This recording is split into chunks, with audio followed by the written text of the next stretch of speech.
Hello everyone, welcome to the program. This is Sunday Politics and live on Channels Television. I'm Sean Okimaloye in Abuja. The killings of officials of the Nigerian military is generating a lot of concern, and President Tinubu has reacted to that incident, promising that the killers will not go unpunished. In a statement released today by the presidency, the president says members of the armed forces are the heart and core of our nationhood, and any attack on them is a direct attack on our nation. We will not accept this wicked act. The Defense Headquarters and Chief of Defense Staff have been granted full authority to bring to justice anybody found to have been responsible for this unquestionable crime against the Nigerian people. My government will not relent until we achieve peace and tranquility in every part of Nigeria. End of quote. The news of the unprovoked killing of the military personnel undertaking a rescue mission in the Kwama community in Hueli, South local government area of Delta State came on Thursday, the 14th of March, 2024. And when the news broke, the troops were said to have been responding to a crisis between Okwama and Okoloba communities in Delta State and were ambushed and killed a commanding officer, 2 majors, 1 captain, and 12 soldiers sadly lost their lives in that incident. 1 civilian was also said to have been killed. And tonight we begin the program from the southeast region, where the governor of Anambra State, Professor Charles Soludo, is marking 2 years since assuming office. But before I take you to Anambra State to speak with Governor Chukwuma Soludo, let me tell you about what is happening in his next door neighbor and the governor of Imo State, Senator Hope Uzodinma. Just concluded partnership and investment meetings between the African Export-Import Bank and the Imo State government on the realization of the dredging of the Orashi River to the Atlantic Ocean and takeoff of the Ohaji Egbema Oil and Gas Free Trade Zone and the commencement of the Imo International Cargo Airport. According to the governor, Hope Uzodinma, who was speaking at a meeting with the president of the Afro-Exim Bank, Professor Benedict Orama, at the headquarters of the Afro-Exim Bank in Cairo, the capital of Egypt, he says the business visit is part of his administration's plan to attract investment into the state by turning the huge gas deposits and other abundant natural resources in Imo State into sources of revenue generation to address issues of unemployment, power generation, and food security. Take a listen to Governor Uzodinma. From a subnational government, and our whole idea is to improve electricity supply in my state. Currently, before this time, power supply used to be an exclusive legislative issue for the federal government. In the current amendment of the constitution of the country, the subnational governments are now empowered to generate, transmit, and distribute power. So I'm looking for a strategic partner. All right, that's the governor of Imo State in Cairo in Egypt, in a partnership with the Afro-Exim Bank and some of the projects in the region. Of course, we're staying in the southeast region. It does look like the governors there are busy, and today in Anambra State, Governor Soludo is marking a 2nd year in office, and he had pitched in his manifesto that he says he will transform the state into a livable and prosperous smart mega city, a preferred destination to live, invest, learn, work, relax, and enjoy. Is structured as 5 compartments of the 5 solution agenda, which are security, law and order, economic transformation and infrastructure, human capital and social agenda, governance, rule of law and value system, and environment. Today, Governor Soludo is marking a 2nd year in office. Don't forget, Governor Soludo was a former governor of the Central Bank and is one of those who is giving his thoughts on the direction on our economy at a national level. Governor Soludo joins me live from Awka, the Anambra State capital. Thank you so much, Professor Soludo, and congratulations on your 2nd year in office. Thank you very much, Shehu. And well, to God be the glory. And the congratulations, I think, belongs even more so to the great people of Anambra State, and who employed me and my deputy, and have supported us all this while, as well as members of my government and the entire government of Anambra State. So the great people, the government and great people of Anambra State, need the congratulations, because we have all worked together for these past 24 months, as it were, to begin to put the state on a trajectory that we promised the people. Congratulations. But let's begin. The Soludo solutions, there are those who will be asking, where are those solutions that you promised over 2 years ago when you were seeking office, and when you came into office, you didn't stop on the Soludo solution. It wasn't just a party campaign promise. You said it's going to be a driving force for your governance. And you said today that the government has not bought any vehicle, not even a bicycle for your wife. You had said you have not taken any salary. The last time on the program, you told me that you've still not borrowed any money 2 years down the line. It does look like that your attitude when you were at the CBN, you're bringing it to the governance of Anambra State. But to what extent? Because there is some kind of economic downturn in the country. How are you able to execute projects? And by the way, some of the projects that you say that you will execute, let's begin by talking about the mega city. You said you are going to turn Anambra State into mega cities. How many of the mega cities have you created? Thank you very much, Shehu. That's a short question with a very long answer. I think you will be asking for the 100 footprints that we presented today, and we spoke for an hour plus.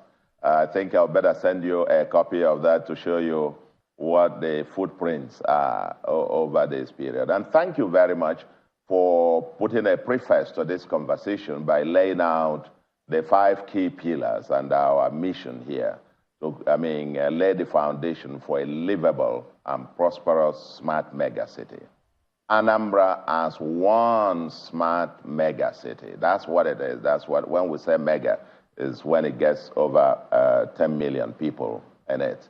We're very intentional, very deliberate, and very focused on this. Putting the foundational steps. I think 2 parts to your question are some of the milestones. First is that we've been focused on the 2 documents that provide a compass for our administration. The Soludo Solution, the People's Manifesto. That is one. The second is Anambra Vision 2070, which I chaired the committee that produced it. This administration is the first government after Vision 2070. And we're very deliberate, despite all the challenges and circumstances, to lay the foundation for the actualization of the Vision 2070 and the Soludo Solution under the 5-part agenda. Number 1, security, law, and order. That is, without it, you don't go anywhere else. Everybody knows when we came in, the state of affairs, 8 local governments under total firm grip by the hoodlums, and today largely liberated, and it's still a work in progress to have a total rule of law and order and security of lives and property. We have advanced very massively. Some will put it even at more than 80% done, but there's still skirmishes here and there because it's an ongoing process. The others about law and order in the society, getting touts and criminals off the streets and markets and so on. And there is testimony now that our anti-touting and so on crusade, people are now coming back again from all over the country to shop at Onitsha and the environs and so on. Anambra is the biggest commercial city in West Africa, but Onitsha was almost dying and gone and so on and so forth. We are rebuilding these cities. Urban regeneration is on course. We're breathing back life massively into Onitsha and the environs. Oka is beginning to look even more so like a state capital, largely, at least the testimonies by the people and the indigents and those who live around here. And then you get on to our bit on second pillar about infrastructure and economic transformation. There's quite a whole lot. Of course, you know about infrastructural transformation. One of the national papers was even named as 2023 Governor of the Year on account of infrastructural transformation within this short period of time. If you ask the typical average Anambra person, what's your priority? I will tell you number one is road, number two road, number three road. Of course, I understand it. And that, you know, in our place here, very enterprising. If they can move around, they can do the business. And it's also critical to laying the foundation for the future. Besides producing now a master plan, a transportation master plan for both rail, water, and land for the next 30, 40, 50 years. Besides producing them, we are very deliberately now building those foundations. More than 400 kilometers of roads being tarred as we speak, and over 240 completed, asphalted. A quality that the state hasn't seen before, sub-cement stabilization with stone base and then thick asphalt, as it were. That's an average of about 10 kilometers per month for the last 24 months. And people think, you know, comparative to history and elsewhere, that this is quite a feat, not where we want to be. We would like to be doing more than, much more than that. Then you get onto the economic thing, the revolution we're doing in the area of agriculture with our coconut and palm revolution, distributed over 1 million seedlings so far, on course to distribute another 1 million this year. It's a silent revolution that will eliminate poverty from our people, empower the people, good for the environment, the green state, and also create a new ecosystem for the environment, industrially. Then we're getting on our industrialization. Of course, part of the new cities, you talked about new cities, 3 brand new cities being designed, completed design. We're now getting into the next phase of execution. It's an industrial city with automotive park, pharmaceutical park, agro-processing park, and the others with entertainment and so on, even prospects for a future airport as well. That is ongoing. There is the new Oka 2.0. That's about 4,000 hectares of land as well. The design is being completed, and Onitsha 2.0 as well. So on agriculture, we have regenerative agriculture ongoing, and then, of course, a coconut and palm revolution that is silently. Our target is to be able to distribute 5 million to 10 million improved seedlings of these two over the next couple of years, and that will totally change the landscape of Anambra and wealth, as it were. Now you get, of course, industrialization. I've mentioned that. I mean, quite huge steps ongoing. Youth empowerment, we've trained and empowered some 5,000 youths in a very unique way. Another 8,000 now being screened to start going on through the training and the empowerment in terms of, mainstreaming our One Youth, Two Skills agenda. And then you get onto our tech. Our philosophy and our mantra is everything technology, technology everywhere. Anambra has been adjudged by the peers at the nation, the states meeting with the federal government, adjudged as being the leader in terms of tech and technology, innovation, as it were. We're intentional about building our own version of the Silicon Valley. And that's ongoing. 20,000 youths already received training, basic tech skills, over 2,000 now going on coding, specialized skills, and advanced one, with a vision to produce Anambra as a digital tribe. Governor Soludo, that's also ongoing. Now, if I leave you, you could take the next 3 hours to tell Nigerians what is Soludo Solutions. Well, you asked your question. I'm the one who poked you. I'm the one who poked you. I understand. But when it comes to these issues, you know, let me quickly ask you. So, I mean, for someone who's dealt with figures all your life, you know that the indices, if they are not in the positives, all of these governance and policy issues have not materialized at all. So the question will be, How many jobs have you created in the 2 years? What has been the incremental or the increase in IGR? What has been the GDP increase for Anambra State? Can you give us some of these figures? Since you got into office in the last 2 years, have you been able to make any mark positively in terms of these major indices of governance in Anambra State? Well, I think the one that you just mentioned that is a very critical one is the issue of employment. Well, direct employment, this government, I think is probably the first one. I don't know anyone else. In the first 9 months of our coming into office, because of our third pillar, which you talked about, human capital and social agenda, health, education, and so on. We've employed over, within the first 9 months, we employed 5,000 teachers directly because there are no schools without good teachers.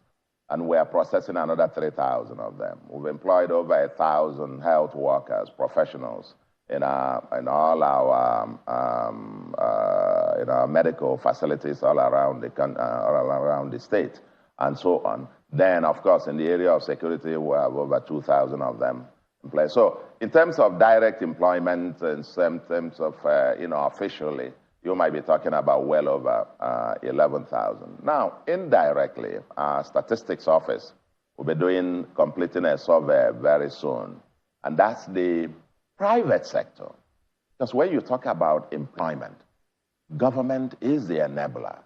Government is not how many people employed. But I have just given you the numbers, and there are very few places where you have that number of direct employment, given the circumstances of the country today. But indirectly, because of the restoration of largely law and order, security coming back, businesses are beginning to inch up. I just told you the testimonials from our nation, beginning to sell again. People are beginning to expand. Factories in Anambra beginning to expand. I've gone on to flag off the expansion of several farms and the new ones that are oncoming. A survey is ongoing to be able to put together how many of those jobs, because that's where we expect the 90-something% of the jobs will be created.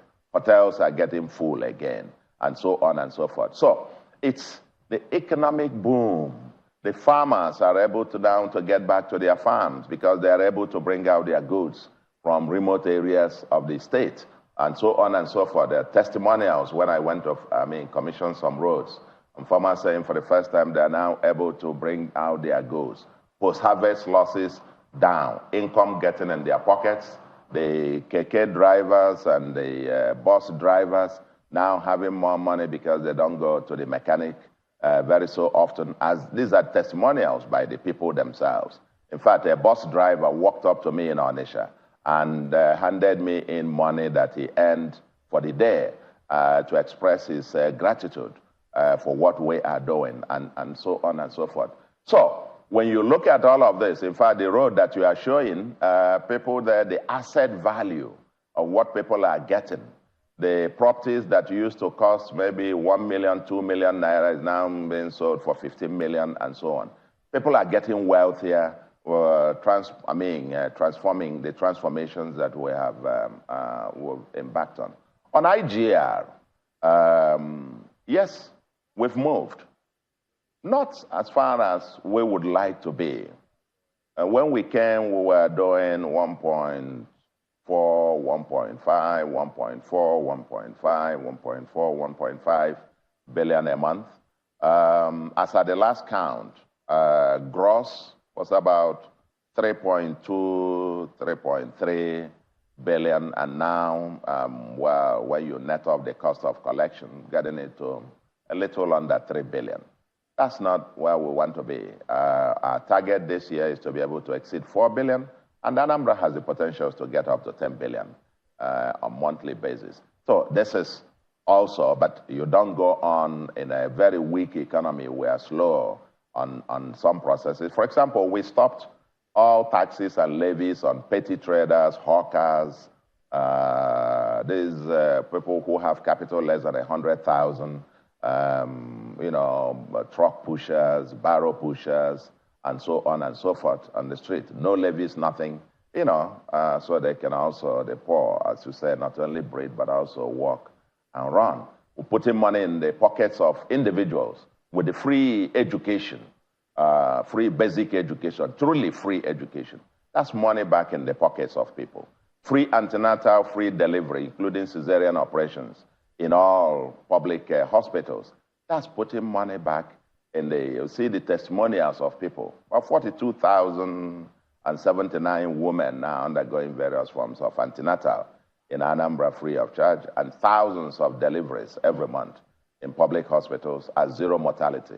So all these are designed to put money in the pockets of people, but creating the foundation for a human capital that will proceed. I haven't talked about, when you talked about jobs, I haven't talked about the 1U2 skills.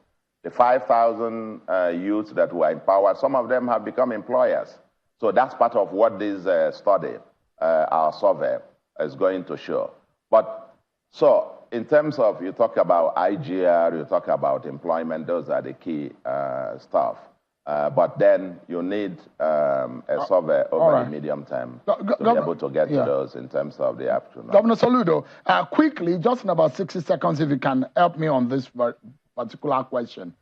In the last few months, since the removal and the substantial removal of fuel subsidy, we've seen a jump in the allocation that is coming from the federal government to the states. For example, the reports are showing that Anambra State, for example, is getting up to 70-something% increase in federal allocation. But the question is can we see the justification of the increase in those allocation on the livelihood, on the lives of those people? The question will be, what has Governor Soludo used those increases, which is almost double of what he used to get?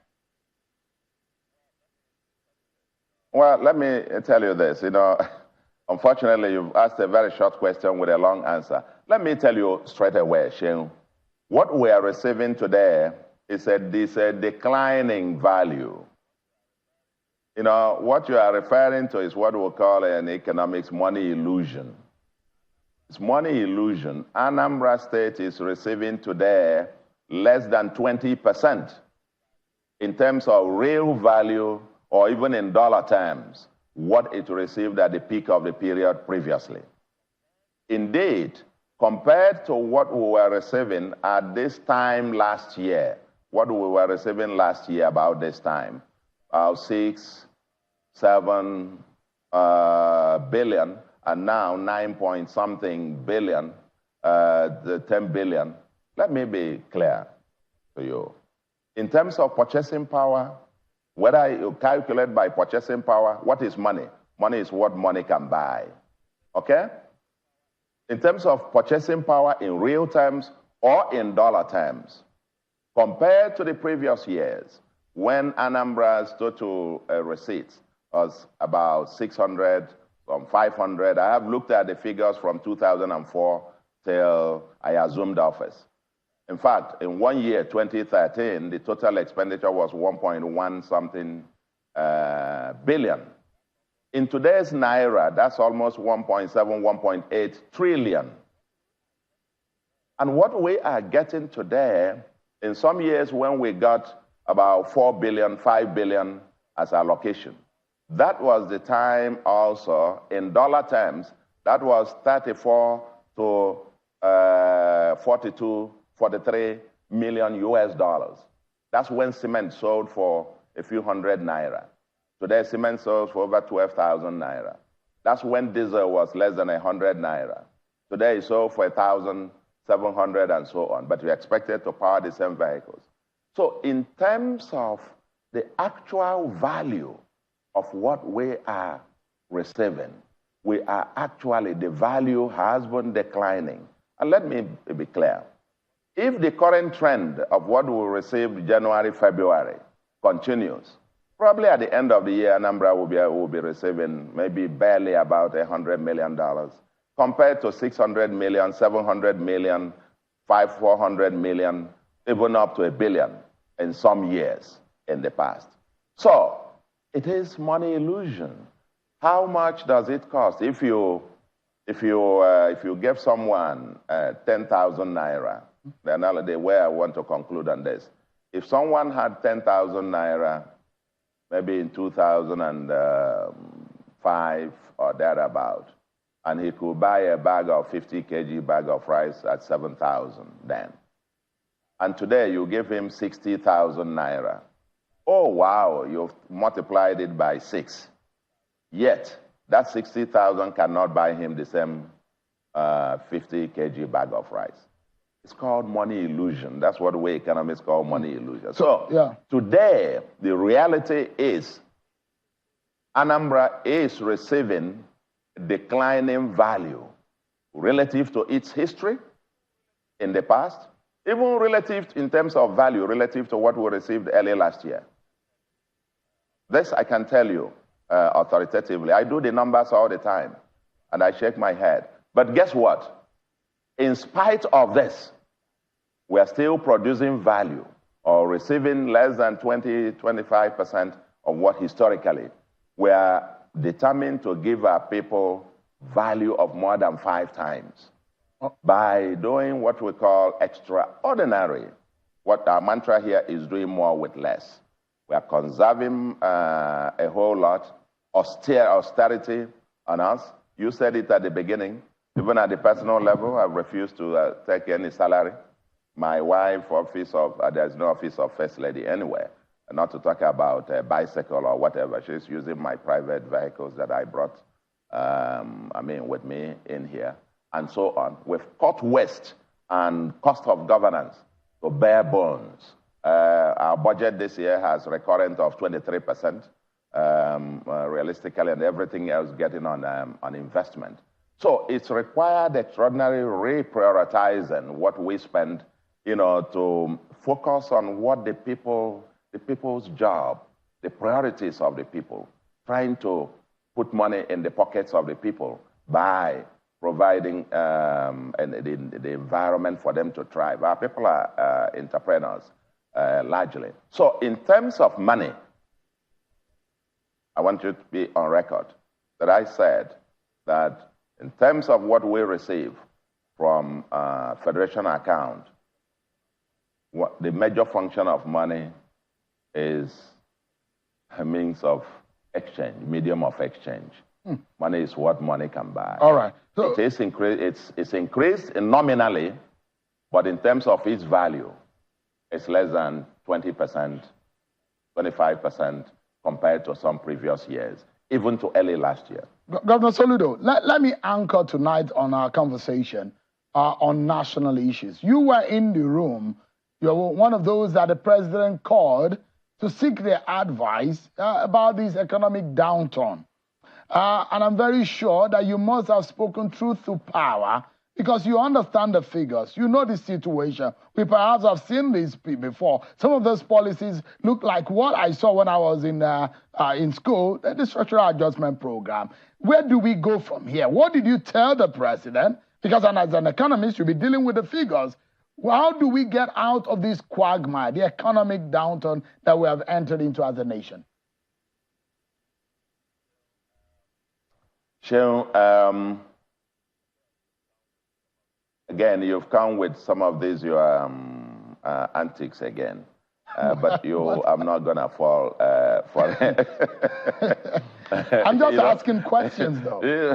No. I know you do, but I understand you. First and foremost, I've spent a bit of my career in government as an advisor, and there is one rule to advise. You don't advise on the pulpit. You don't advise on television. You don't advise there. When you have access in. So I'm not going to tell you, if I say anything to the president, it's not for public consumption. It has to be for his ears only. And so I'm not going to be drawn into what we said or what we didn't say and so on and so forth. I think that was a very good meeting. I commend the president for that initiative, getting perspectives from all sides. And our president is a smart fellow, and I want to believe that himself and his economic team, are able to, put the terms and terms of our trajectory going forward. But if you recall, it's the last time that I came on this your program that you asked almost a similar question. And because I hear you now talking about, what you say is like structural adjustment program and all of that. You see, sometimes I kind of feel that we don't get it. We don't get it, It was on this program that I described what this administration inherited as a standing dead horse, the economy as a standing dead horse. And then how do you breathe back oxygen into it without being disruptive in one way or the other? We are reeling from it. I mean, nobody enjoys it. Who would love to have, like I just said a moment ago, you are talking trillions and this trillions and trillions and so on and so forth. But what does it really mean? Even the revenue, the total FAC revenue that you have, even if you are distributing, in fact, the amount of money you need to be distributing monthly to just get down to the purchasing power of where we were just a few years ago, you need to be distributing maybe 5 to 10 trillion a month, as it were, just to get back to where we were a moment ago. Who enjoys that? I mean, I'm not sure the president or anybody in the economic team is smiling. That's why I say commiserations to them. So we must realize that things were really bad, and the build up to it got to be clear. There is no easy way to get this patient who has all these multiple problems, illnesses. You touch on this, it worsens the other one. You touch on this, it worsens the other one. Somehow or the other, you have to be able to come to a balance of what, on a net basis, leaves the society better off. But whether there will be pains of any one step that you take or the other, it's going to be. It's inevitable. All right. That's obviously what we need to pass through. But the important thing is that once we've designed this, is to be able to stay the course for an extended period of time. Because that's the secret. Late Lee Kuan Yew was asked at the miracle of Singapore, and he said there's no miracle. Just get a few things right. Keep doing them right for an extended period of time. Once we don't take one step and back again, I have some confidence. All right. And with all of us doing our part, whether at the state level, whether in the private sector, whether you, Shehu, and the media doing your own bit, Nigeria will be great. I believe so. Governor Chukwuma Soludo, the governor of Anambra State, with the Soludo solutions, which he preached, is 2 years down the line and is giving account. I know your style. When I ask those questions, you hardly will want to answer. I know the way you respond. But thank you so much indeed. Since you say you know my antics, and I know your style by now. Thank you so much indeed for your time tonight. I appreciate it. And congratulations to you and the people of Anambra State again. Thank you indeed. Thank you very much. It's a great pleasure, Shehu. Thank you. Great pleasure. Yeah. We take a break, everyone. And when we return, our attention will be on the allegations of budget padding. As Serap says, the suspension of Senator Ningi is illegal. We talk about all of those line items that are generating controversy. Is this transparency or not? The Deputy Director of Serap, Mr. Kalawale Oluwadare, will be joining me next on the program. Stay with us. We'll be right back.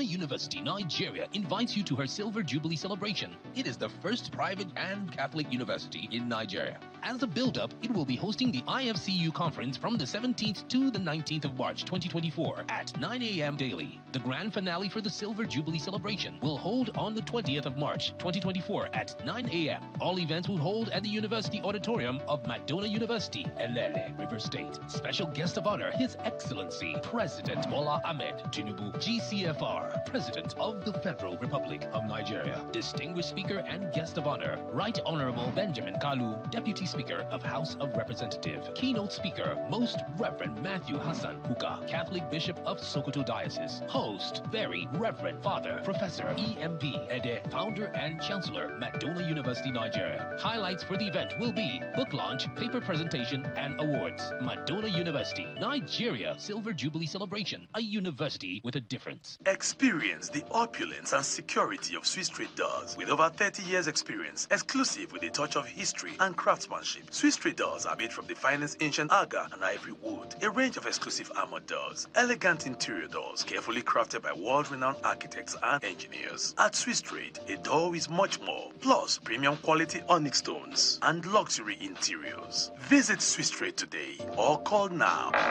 Swiss Trade, blend of beauty and security.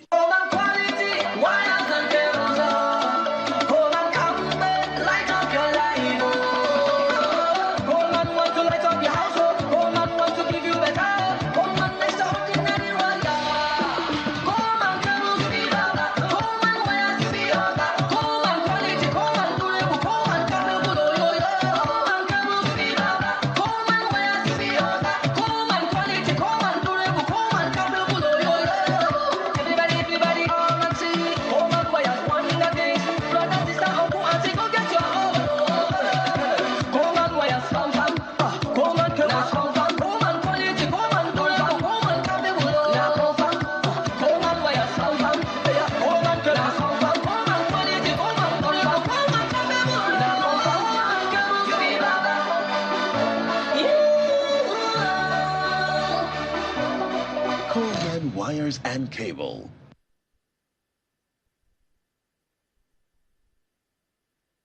Do you know that you can now print all your essential items for events without even having to leave your home? It's the Cash Prints Combo Deal for all events. Yes! Weddings, conferences, birthdays, burials, etc. Starting from 495,000 Naira only. You get 50 invites, 50 A2 size posters, 50 16-page brochures, 1 large backdrop banner, 1 roll-up banner, 50 jotters with pens, and 50 souvenir carrier bags. Whatever event you're planning, we can adjust to your budget and quantities. Just send your pictures and other information through WhatsApp, and we shall send a design for your approval. Approve your design, and we will produce with super high-quality digital print technology. We can even arrange delivery to your location. Call us now on 0913-156-5016 or 0812-794-9323 or visit our social media pages. Cash Prints, digital printing at super speed. Hi. Now let me tell you about Safari Valley Eco Resort, the first of its kind in West Africa. Upon your arrival, you are introduced to your butler, who plans your itinerary. We were surrounded by wildlife from the moment we entered the eco park. So many activities, all in the same premises. Visit the gym or the stables, they have it all. At my break, I'm able to practice my putting. We also went fishing on a man-made canal. Our tour guides taught us so much about the wildlife and how to interact with them.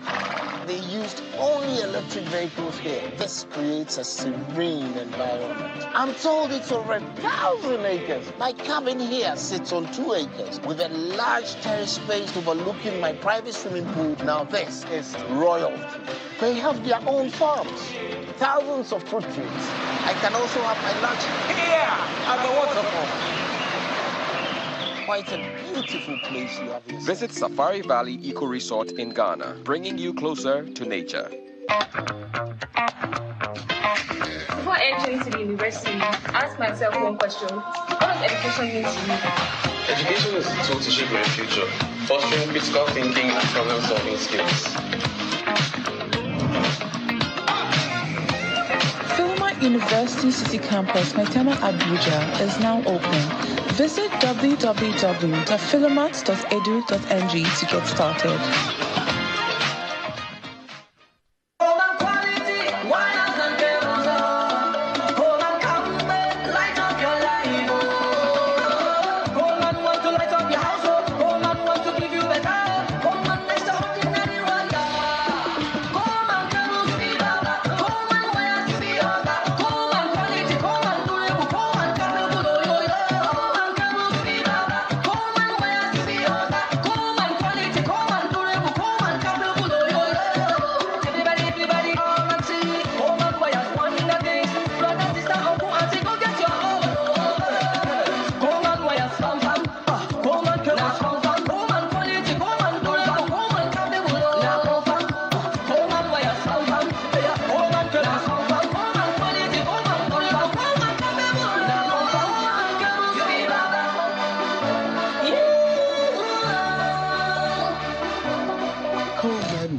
and cable.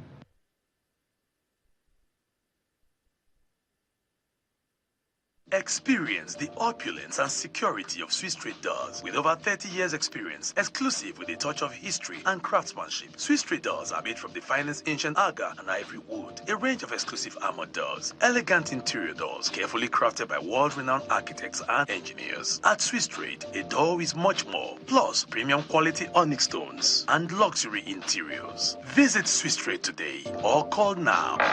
Swiss Trade, blend of beauty and security.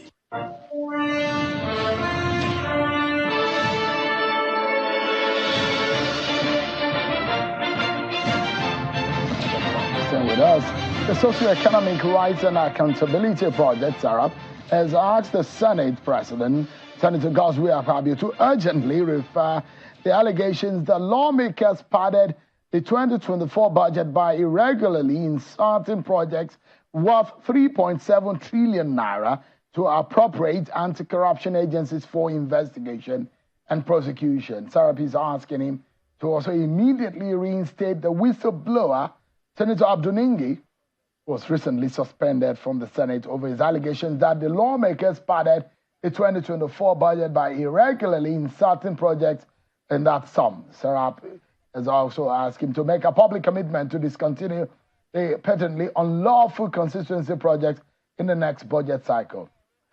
Mr. Kolawole Oluwadare is the Deputy Director of SARAP, and he joins us live from our Lagos studio. Thank you so much, Mr. Oluwadare, for joining us tonight. Good evening. Thank you very much for having me. Thank you so much indeed. It does look like what you are saying at SARAP and what Mr. Femi Falana, today I saw a statement from him quoting several case laws and sections of the Nigerian laws to say that the suspension of Senator Ningi is illegal. On what basis? Thank you very much, Jim. So we have to look at several contexts to these. One is the legal context and the factual context. When you look at the factual context as to what Senator Ningi had said against the background of history, what has happened over the years in the Senate and the National Assembly, you would see that what he has done is simply expose corruption. And perhaps some will impugn his motives for doing that, but I think that is relevant. And again, when you look at the legal context, the Senate, being a public institution, holds a responsibility to Nigerians and members of the Senate as well to ensure that they tackle corruption. Section 15 of the Constitution is very clear in that regard. So the least that the National Assembly, and in this instance the Senate, can do is to critically look at the allegations that Senator Ningi has made and go through a process that would ascertain whether what he said is false or wrong or not. And in this instance, Senator Ningi, for all purposes, and in conformity with the law, particularly international treaties that Nigeria has signed up to, in the absence of a substantive whistleblower law, is a whistleblower. And that is why we think that the Senate should refer this matter to anti-corruption agencies, particularly the ICPC and the EFCC, whose main job is to investigate allegations of corruption and come to a conclusion. Perhaps there are individuals that are culpable and they would face the law. That is the least the National Assembly can do, to demonstrate their willingness to fight corruption to their constituents and to the Nigerian people. Falano has talked about the relevant sections of the Constitution, Section 88. He made reference to Dino Melaye's case, and he has also said, look, the court has said that you cannot deprive a constituency of their representation in the National Assembly. From your own point of view, it looks that you have described that the National Assembly, the Senate, that is specifically, has erred in law about the suspension of Senator Ningi. Will they be able to reverse that decision? Of course they can. There is no decision, whether it's by the executive or the legislature, that cannot be reversed. And that is why what is important now, in looking at the factual basis and the laws that regulate this particular incident, that Senator Ningi is recalled. And SARAP had gone to court too in 2017. And I recall clearly that in May 28, 2018, Honorable Justice Idris, as he then was, of the Federal High Court, Lagos, had given a judgment compelling the then president, that was President Buhari, to do some of these things that we're talking about now, that we're asking the Senate leadership to do. The court in that case that SARAP had filed against the president and against the Attorney General had granted a judgment compelling the president to instruct anti-corruption agencies to investigate allegations of party that was made then in the 2016 budget and to ensure that those who are culpable are brought to justice.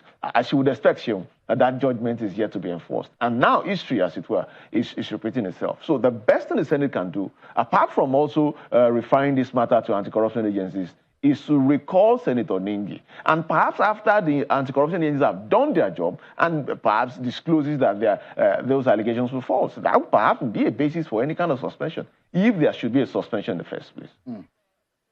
Because the reference as to what the court has said is that not even for a single day can the National Assembly, whether the House or the Senate, suspend any one of his own. He can punish in whatever way, but cannot suspend any of his members. But you imagine that this is a house of lawmakers. If the law says this is how it should be, perhaps there wouldn't be lawbreakers to reason with the law. But let's go to what concerns a lot of Nigerians. And that those who will say, and I know that you've been trying to break all of this down and analyze too at SERAP, that some of the things that Senator Ningi maybe is not put a proper perspective to what he said. There are items, the statutory items that are on the budget, running to about 3.3 trillion naira that we're not given details to, are looking opaque.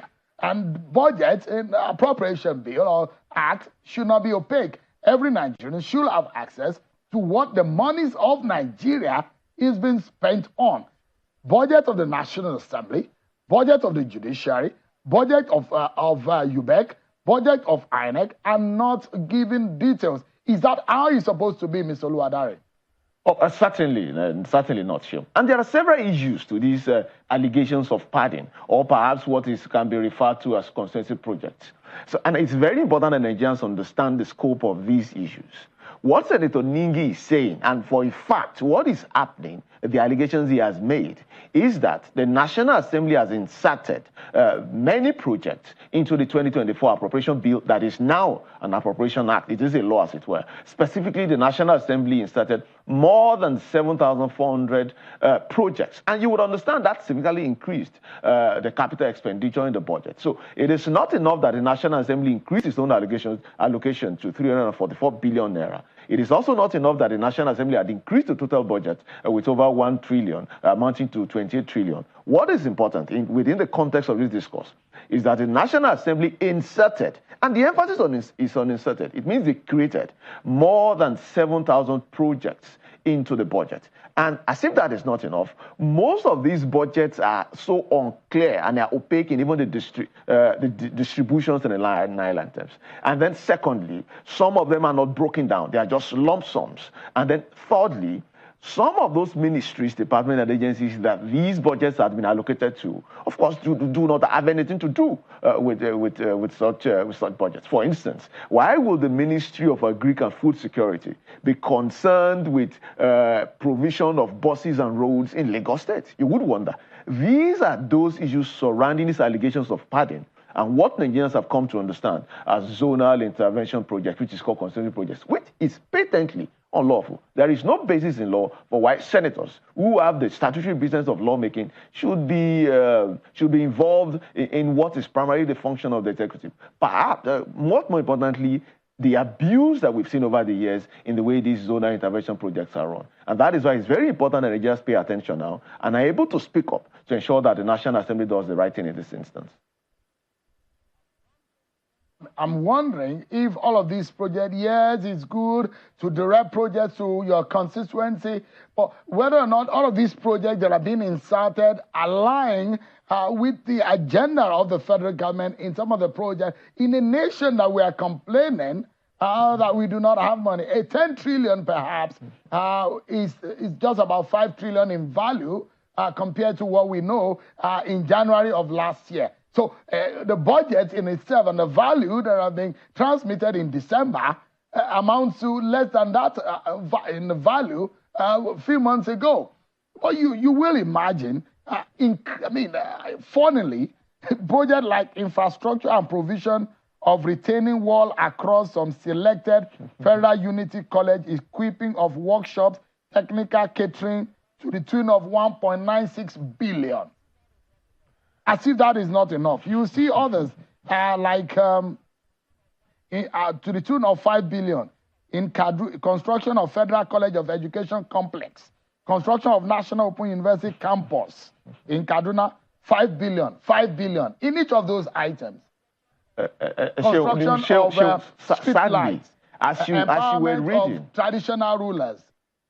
It reads like a script in a movie, but a badly shot one for that matter, when you look at it. And that is why these kind of conversations form the crux of what the media should do statutorily under Section 22 of the Constitution, which is why I enjoin all Nigerians to get a copy of the Appropriation Act. It's on the website of the Budget Office of Nigeria, and look at these details. You would find these details there that would make every Nigerian ask pertinent questions. Why are we spending so much wastefully, unnecessarily, unjustifiably? Which is why the aim is not to politicize this issue, but to ensure that Nigerians are able to hold a National Assembly. And each of those members are representing their constituencies to account for how these funds are meant to be spent. And I like what you said, Shion. The president, when he was signing the budget in January this year, called it a budget of renewed hope. So what is the basis of inserting more than 7,000 projects for the National Assembly? Does it coincide with the executive's renewed hope agenda? And don't forget, Sheil, if you look at the bill that the president has submitted, the appropriation bill, there is a window, there is an earmark of 100 billion naira to zonal intervention projects, which is called constituency projects, which of course, like I've said, is patently unlawful.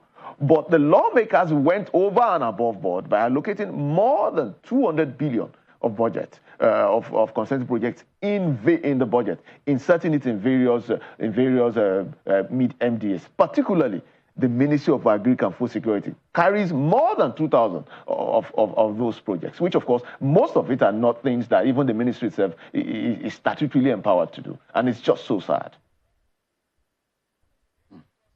I mean, it just looked like we are people of so much drama. In the midst of plenty, we get so little. It looks like we are in a cursed environment where we are so rich but so poor. And in that sense, even the lawmakers themselves are telling themselves that the integrity of the Senate, the Red Chamber, is called to a question. And they need to come out transparently and explain to Nigerians all the shenanigans that we are saying and perhaps make us understand the life of man. I don't really get it. But thank you so much, Akeredolu Adare, Deputy Director at SERAP, for giving us some insight on this matter. Thank you very much. That's how we draw the curtains tonight on the program. Some things just get you really, really upset about the manner in which things go. We need transparency. The nation needs to move forward. That's what we close the program tonight. Thank you so much, everyone, for watching. I'm sure I'll Bye-bye.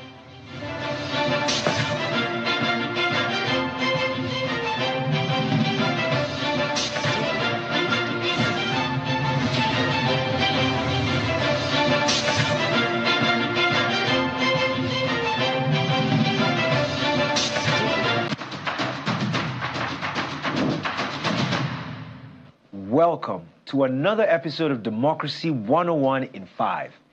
On this show, you get to learn more about the power you hold as a citizen of this country. My name is M.I. Abaga. Democracy 101 in 5 is an initiative of Yaga Africa with the support of the FCDO. Now, how civil society organizations enhance democracy and good governance? This topic is about making the voices of the people heard. So let's start right at the top, hearing from the people. They draw the attention of government to look at those critical areas that government need to come in and help to develop the country. Without them, government